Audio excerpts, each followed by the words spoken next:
Welcome to TNPSC. நான் உங்களுமா. So இன்னைக்கு நம்ம பார்க்க போகிறது என்ன அப்படின்னா, ஆறுமுக நாவலர் எழுதிய தமிழ் இலக்கணம் புக்ல இருந்து சேர்த்தெழுதுக ஒரு 5 எடுத்துட்டு வந்திருக்கேன் பாருங்க.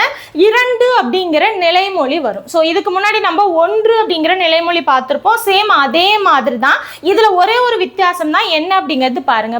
2 அப்படிங்கிறது மட்டும்தான் நிலைமொழியாக இருக்கும். வருமொழியில உங்களுக்கு மெய்யெழுத்தும் உயிரெழுத்தும் கலந்து வரும். ஓகேவா? இப்ப 2 அப்படிங்கிறதுல என்ன ஆகும் அப்படின்னா, இந்த இன்டு ரெண்டுமே வந்து போயிடும். இந்த ரெண்டுமே கெட்டு போயிடும். அதுக்கப்புறம் இதுல வரக்கூடிய இது எப்படி எழுதுவீங்க? இரு கூட்டல் ஆ அப்படின்னு எழுதுவீங்களா?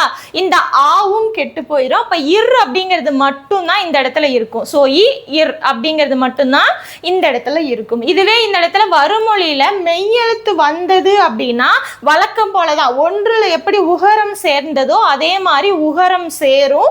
இது என்ன ஆகும்? ரூ அப்படின்னு ஆகும். ஸோ இரு கோடி அப்படிங்கிறது தான் இதுக்கான ஆன்சரா வரும். இந்த இடத்துலயும் மெய்யெழுத்து வருது, உகரம் சேரும். அப்ப இரு களஞ்சு.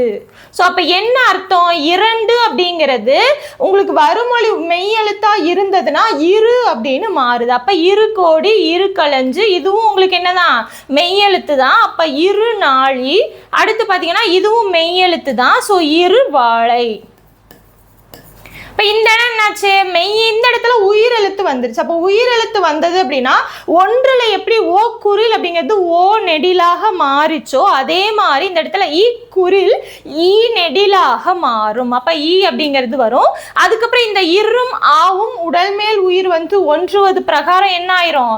ரா அப்படின்னு ஆயிரும். அப்ப ஈராயிரம் அப்படின்னு வரும். ஓகேவா? ஸோ அதே மாதிரிதான் ஒன்றுக்கு அடுத்து என்ன வந்துச்சு எப்படி பார்த்தோமோ அதே மாதிரிதான் 2க்கும் வரும். 2 அப்படிங்கிறது அப்புறம் நிலைமொழி 2ஆக இருக்கும். வருமொழி உயிரெழுத்தோ மெய்யெழுத்தோ எது வந்தாலுமே கடைசியில் இருக்கக்கூடிய 2 எழுத்துக்கள் கெட்டு போயிடும். இர் அப்படிங்கிறதுல அந்த அகரம் இருக்கு இல்லையா? இர் கூட்டல் ஆ அப்படின்னு வரும். ரால அந்த ஆவும் கெட்டு போயிடும். அதுக்கப்புறம் வருமொழியில மெய்யெழுத்து வந்தது அப்படின்னா உங்களுக்கு உகரம் சேர்ந்து 2 அப்படிங்கிறது இரு அப்படின்னு ஆயிரும். இல்ல உயிரெழுத்து வருது அப்படின்னா அப்ப என்ன ஆகும் அப்படின்னா அந்த முதல் எழுத்து குரில் நெடிலாக மாறி அதுக்கப்புறம் உங்களுக்கு சேர்ந்துரும். மீது எல்லாமே ஒரே மாதிரி தான் வரும். ஒன்று பார்த்தது மாதிரியே தான் உங்களுக்கு 2ம் வரும். புரியுதுங்களா? ஸோ இதே மாதிரி அடுத்தடுத்த கிளாஸ் வந்து நீங்க பார்க்கணும் அப்படின்னா நம்மளோட சேனல் சப்ஸ்கிரைப் பண்ணி வச்சுக்கோங்க. நம்ம அடுத்தடுத்த கிளாஸ்ல பார்க்கலாம். தேங்க்யூ.